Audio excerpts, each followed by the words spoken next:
Hey, this is Jake Harris, aka Tremordeath, with the newly expanded Zelda Death YouTube channel. This is going to be the first in the Zelda Death horror series. With the remake of Nightmare on Elm Street approaching in several months, I decided I'm going to go ahead and review all the Nightmare on Elm Street movies, which there are quite a few of them. There are 8 movies in total, and I'll be trying to get through them before the remake comes out, which I'll hopefully do. If you've never seen Nightmare on Elm Street and don't know what it's about and don't want any spoilers for the movie or the remake or whatever, this isn't the review for you. If you're vaguely familiar with the movie series but never got around to seeing them, you'll probably find this interesting and it'll probably give you incentive to see the movies. And if you've seen the movies, then hopefully you'll enjoy this as well.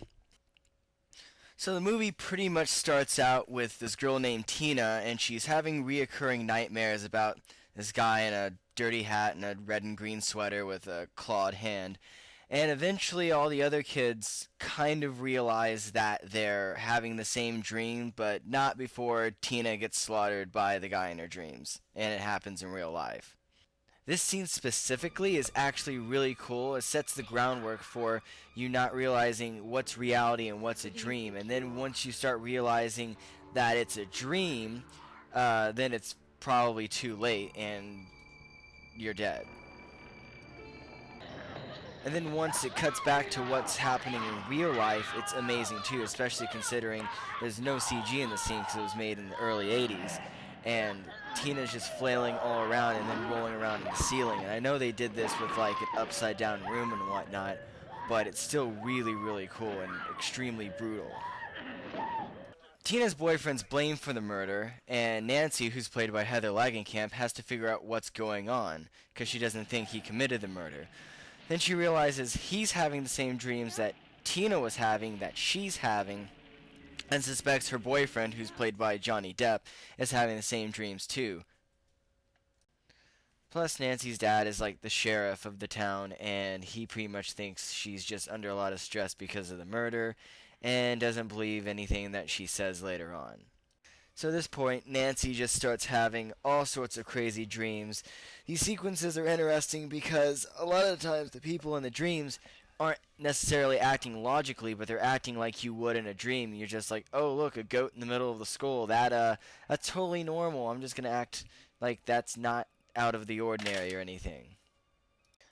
Whenever she starts bringing injuries out of her dreams, though, she starts realizing that she is going to be the one to get killed next, like Tina was.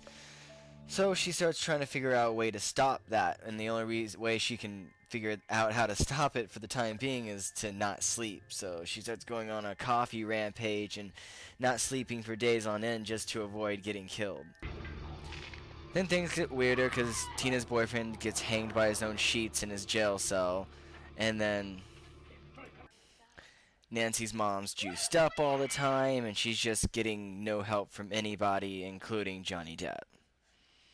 Nancy's mom ends up sending her to therapy, and during her therapy session, she pulls the man's hat out of the dream when she's holding onto it when she wakes up.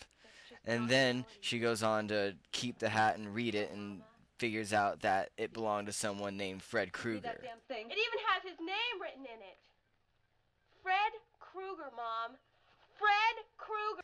Eventually, her mom goes on to explain that Fred Krueger had been a child killer that had gotten off on a technicality, and that her and the other parents in the neighborhood tracked down to a boiler room and then burned to death. Go on. We took gasoline.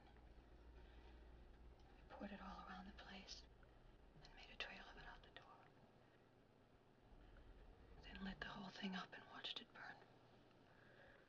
So Nancy ends up pulling Freddy out of her dream, and then all sorts of chaos ensues because she booby-trapped her home with a bunch of home defense type apparatus, and it ends up being really, really cool. I'm not going to ruin the ending, just in case you're still interested in seeing it and you haven't, but the ending is dark and then sort of wacky. There's several things about the movie in general I'd like to touch on. First off, Freddy in this movie is a lot darker than he is in some of the later movies. Some of the later movies, even 3, which I consider to be the best in the series, some of his quips and one-liners are just straight up hilarious. Like, even though he's killing somebody, they're just hilarious. In this movie, most of them are just really disturbing. For example... Please, God. This is God. You die. Kill you slow. In the end, there are 4 kills in the movie. One is possibly debatable, but in 3 you find out that the final person he kills is dead, so it's 4 kills. Which the first and the third are extremely brutal. I mean, look at that. That's not even that much blood in the human body. I wonder how the cops are going to explain this one. Oh, he fell on some scissors and yeah, that totally made a hole in his bed and spewed him all over the freaking room like a blender. There's also something about the booby trap scene that just reminds me of a demented version of Home Alone. I wonder if they've got the idea for Home Alone from that scene. In the end, it's a great start to the series, which wasn't originally intended to be a series, more likely. And it's at least the second best in the entire series, in my opinion. Shortly behind 3. I'm going to give this 3.5 out of 4 bladed gloves.